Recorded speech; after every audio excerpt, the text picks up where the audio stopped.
मंडळी, कचऱ्याची समस्या भीषण आहे. त्याच्यावरती काहीतरी उपाय शोधायला हवा. यावरती सगळीकडे सध्या चर्चा सुरू आहे, संशोधनं होत आहेत. मात्र एक नक्की आहे, जर प्रत्येकाने मनावरती घेतलं तर हे अशक्य वाटणारं कार्य शक्य नक्की होऊ शकतं. आणि हेच करून दाखवलेलं आहे श्री आस्था महिला बचत गटाने. त्यांनी कांदिवली पश्चिम इथल्या इराणीवाडी इथे कचऱ्यापासून खत निर्मितीचा प्रयोग 100% यशस्वी राबवलेला आहे. त्यामुळेच महापालिकेचं कार्य देखील थोडंसं कमी होतं आणि डम्पिंग ग्राउंडवरचा ताण देखील कमी होतोय. अशा प्रकारे शून्य कचरा मोहीम जर का प्रत्येकाने राबवली तर स्वच्छ भारत अभियान नक्की यशस्वी होईल. हे कार्य कशा प्रकारे केलं गेलं आहे हे जाणून घेण्यासाठीच आम्ही श्री आस्था महिला बचत गटाच्या अध्यक्षा अश्विनी बोरुडे यांना आज स्टुडिओमध्ये आमंत्रित केलेलं आहे. अश्विनीताई, तुमचं स्वागत करते. नमस्कार. आता मी जशी ओळख करून दिली, नेमकी प्रेरणा तुम्हाला कुठून मिळाली? सर्वात पहिल्यांदा प्रेरणा जी आहे ती माझे आई बाबा आणि माझे सासू सासरे यांच्याकडून मिळाली. त्यांचा प्रत्येक वेळी मला प्रत्येक कामासाठी पाठिंबा आहे. आई वडिलांचं नेहमी प्रोत्साहन असतं. आणि जेव्हा आमची शेजार समितीची मीटिंग झाली तेव्हा दळवी साहेब तिथे आले होते, सुभाष दळवी साहेब, आणि त्यांनी आम्हाला कचरा वर्गीकरण प्रबोधनावरती आम्हाला सांगितलं. आणि त्यांनी सांगितलं की ओला कचरा सुका कचरा वेगळा करायचा. आणि तो का वेगळा करायचा, तर डम्पिंग ग्राउंडवरती याचं प्रेशर पडतं आणि हे आपल्याला आपल्या वस्तीमध्येच आपल्याला शून्य कचरा करायचा आहे. तर त्यासाठी आपल्याला काय करता येईल, तर ओला कचरा आणि सुका कचरा हा वेगळा करायचा. आणि यातूनच मग पर्यावरणाशी त्यांनी सांगितलं की 365 दिवसांपैकी 10 दिवसांमध्ये तुम्ही हा प्रयोग सक्सेसफुल करून दाखवा. याच्यामध्ये आम्ही तुम्हाला तुमच्या गटाला किंवा इतर महिलांना ज्यांना कुणाला स्वतःला पायावरती उभं राहायचंय त्यांना आम्ही मार्गदर्शन करू. अच्छा. आणि याच्यामधून त्यांनी मग आम्हाला कापडी पिशवी उत्पादन हे चालू करून दिलं.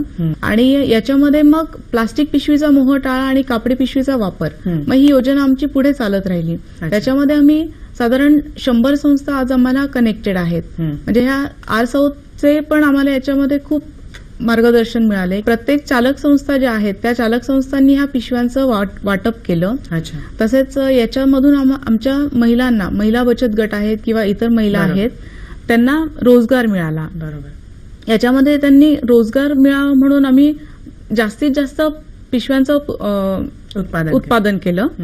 आणि याच्याबरोबरच आम्हाला शासकीय आणि अशासकीय ज्या संस्था आहेत, हुडको आणि एव्हीजी टेक्नॉलॉजी म्हणून, तर यांनीही आम्हाला कचरा वर्गीकरण आणि कापडी पिशवी वाटप याच्यामध्ये मदत केली. म्हणजे थोडक्यात कापडी पिशव्यांच्या उत्पादनापासून खरं कार्याला सुरुवात झाली. मग नेमकं कचऱ्यापासून खत निर्मिती करावी हे कधी तुम्हाला कळलं आणि त्याच्याकडे कसं काय वळलात? जेव्हा 2016 मे पासून आम्हाला लॉटरीमध्ये स्वच्छ मुंबई प्रबोधन अभियानचं वस्ती स्वच्छतेचं काम मिळालं, तेव्हा ऍक्च्युअल आमच्या या खत निर्मिती कार्यक्रमाला सुरुवात झाली. आम्ही प्रत्येक वस्तीमधून, घराघरामधून ओला कचरा सुका कचरा हा वेगळा करून घेतो. आणि ओला कचरा जो आहे तो आम्ही हिरव्या डब्यामध्ये घेतो, सुका कचरा जो आहे तो लाल डब्यामध्ये घेतो. सुका कचरा जो आहे तो आम्ही कचरा वेचक जे आहेत त्यांना देतो किंवा भंगारवाल्याला देतो. त्याचं पुनर्प्रक्रिया होते त्याच्यावरती. आणि ओला कचरा जो आहे त्या ओल्या कचऱ्यापासून आम्ही गांडूळ खत निर्मिती चालू केली, जो की आम्ही वस्तीमधला कचरा तसेच भाजी मंडईमधला जो कचरा आहे, ओला कचरा, ग्रीन वेस्ट जो आहे तो आम्ही इथे वापरतो. आणि याच्यापासून आम्ही खत निर्मिती चालू केली. साधारण आम्ही 700 किलो कचऱ्यावरती इथे प्रक्रिया केली. आता एक लॉट आमचा काढून झाला याच्यामध्ये. त्याच्यामध्ये साधारण 150 किलो खत आम्ही काढलं आहे. आणि म्हणजे ते खत जे निर्माण झालेलं आहे ते विकून देखील तुम्हाला फायदा होऊ शकतो, नाही का, आर्थिक दृष्ट्या? हो. अच्छा. आणि तसंच आम्ही याच्यामध्ये कुपर हॉस्पिटल आहे, कुपर हॉस्पिटलमध्ये सुद्धा आम्ही साधारण तिथे 2000 रुग्णांचं जेवण बनतं. तर तिथला जो ग्रीन वेस्ट आहे तर त्याचंही आम्ही तिथे खत निर्मिती चालू केलेली आहे. याच्यामध्ये आम्हाला नगरकर साहेब आहेत तिथले, तसेच तिथल्या डीन आहेत, यांचंही खूप मार्गदर्शन मिळालं. बरोबर. म्हणजे थोडक्यात तुम्ही आता इराणीवाडीपासून सुरुवात केलेली आहे. तिकडे कशा प्रकारे प्रबोधन केलं? कारण ह्याच्यामध्ये जनजागृती आणि प्रबोधन हे 2 मुद्दे खूप महत्वाचे असतात. कारण जर का प्रत्येक घरातनं वर्गीकरण केलं तरी खूप सोपं काम होऊ शकतं, नाही का? तर हे कसं काय केलं तुम्ही?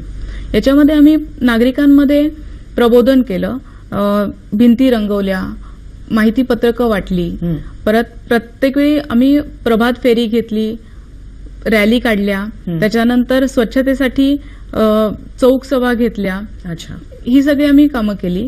तसेच आम्ही नगरसेवक जे आहेत त्यांच्या त्यांच्या सहयोगाने आम्ही कापडी पिशवींचं वाटप केलं. बरोबर. तसंच डेंग्यू मलेरियावरती सुद्धा आम्ही प्रबोधन केलं.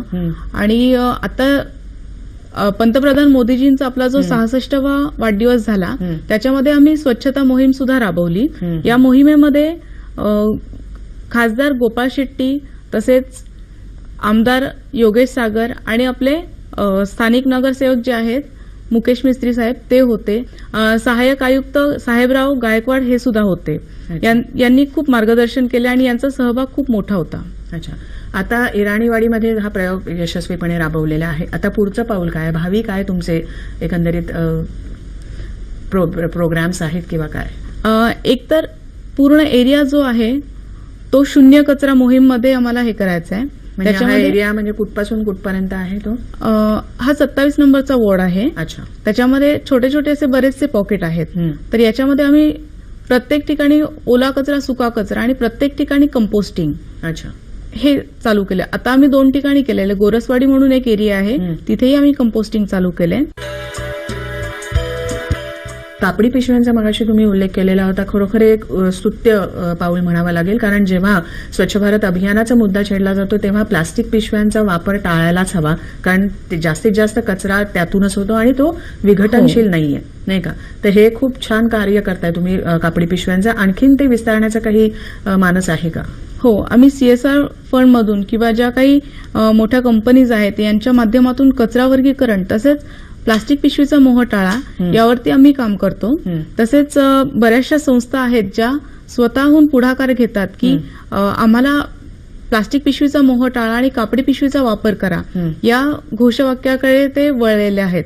तसेच त्यांनी बऱ्याच ठिकाणी वस्तीमध्ये प्रत्येक घरोघरी या पिशवीचा वाटप केलंय आणि प्रत्येकाला एकच त्याच्यामधून संदेश दिलाय की तुम्ही प्लास्टिक पिशवीचा वापर बंद करा. बरोबर. जेव्हा स्वच्छ भारत अभियानाचा मुद्दा छेडला जातो तेव्हा जसं कचरा वर्गीकरण, संकलन आणि विल्हेवाट हा मुद्दा येतो चर्चेला, तसंच शौचालयांची देखभाल आणि स्वच्छता राखणं हे देखील मुद्दा उपस्थित होतो. तर त्या दिशेने तुम्ही काही कार्य करता का? वस्ती स्वच्छता योजना जी आहे त्याच्यामध्ये शौचालयाची स्वच्छता ही आमच्याकडेच आहे. तसंच आम्ही नियमितपणे शौचालयांची स्वच्छता होते, तसेच नाली गटारं जी आहेत ती साफसफाई होते. रोजचे रोज त्यांचा कचरा घेतला जाणं, प्रत्येक घरोघरी आमचा डबा जातो कचऱ्याचा. प्रत्येक नागरिक जो आहे, प्रत्येक नागरिक घरोघरी ओला कचरा आणि सुका कचरा याचं वर्गीकरण करतात. ओल्या कचऱ्यासाठी हिरवा डबा आहे आणि सुक्या कचऱ्यासाठी लाल डबा आहे. आणि नागरिकांमध्ये पण या प्रत्येक गोष्टीचं अवेअरनेस आहे आणि त्यांनाही स्वतःला मनापासून वाटतं की कुठेतरी आपण आपला हातभार लावावा, म्हणून ते प्रत्येक गोष्ट फॉलो करतात आणि कचरा वर्गीकरण हे सक्सेसफुली होतं तिथे. अच्छा, आता मला सांगा, या कार्यक्रमाच्या माध्यमातून तुम्ही प्रेक्षकांना काय सांगू इच्छिताल? कारण मला असं म्हणायचं की आपण दरवेळेला आपली जबाबदारी महापालिकेवरती किंवा प्रशासनावरती ढकलत असतो की हे आमचं काम नाहीये, स्वच्छता राखणं हे. मात्र ते चुकीचं आहे, नाही का? आणि ते खरोखर तुम्ही दाखवून दिलंय. जर का एखादी सामाजिक संस्था किंवा एखादी व्यक्ती देखील जर का हे काम करू शकत इच्छित असेल तर करू शकते, हे शक्य होऊ शकतं, नाही का? तर या अनुषंगाने तुम्ही काय संदेश द्याल प्रेक्षकांना? प्रत्येकाने ही जी सुरुवात आहे स्वच्छतेची ही स्वतःपासून सुरुवात करायला हवी, जी की प्रत्येकाने घरामधूनच ओला कचरा, सुका कचरा हा वेगळा केला पाहिजे. जसे की मी माझ्या घरामध्ये ओला कचरा, सुका कचरा वेगळा करते आणि ओल्या कचऱ्यामधूनच आम्ही, माझ्या घरामध्ये एक बास्केट आहे त्याच्यामध्ये आम्ही खत निर्मिती करतो. म्हणजे मी हा प्रयोग घरी सुद्धा करू शकते. तसंच सगळेजण हे करू शकतात. आणि प्लास्टिक पिशवीचा वापर हा प्रत्येकाने टाळला पाहिजे, कारण प्लास्टिक पिशवीमुळे बघितलं आपण तर सगळीकडे प्लास्टिक पिशवीमुळे नाली गटारं तुंबणं किंवा मोठ्या प्रमाणामध्ये आपत्ती होणं वगैरे ह्या गोष्टी होतात. तर ह्या गोष्टी आपण टाळू शकतो. बरोबर. आणि जेव्हा आपल्यामध्ये ह्या सवयी लागणार तेव्हा आपली मुलं आहे किंवा आजूबाजूचे लोक आहे यांच्यामध्ये ते रुजलं जाणार. तुम्ही जनजागृती आणि प्रबोधनाचं कार्य कुठे कुठे करता साधारण? याच्यामध्ये आम्ही चारकोप परिसरामध्ये माननीय श्री कौठणकर साहेब आहेत यांच्या मार्गदर्शनाखाली, तसेच सुभाष दळवी साहेबांच्या मार्गदर्शनाखाली आम्ही हा उपक्रम तिथे चालू केला. इथे साधारण 9,000 घरांचं म्हणजे 300 सोसायट्यांचं आम्ही तिथे मेळावे घेतले.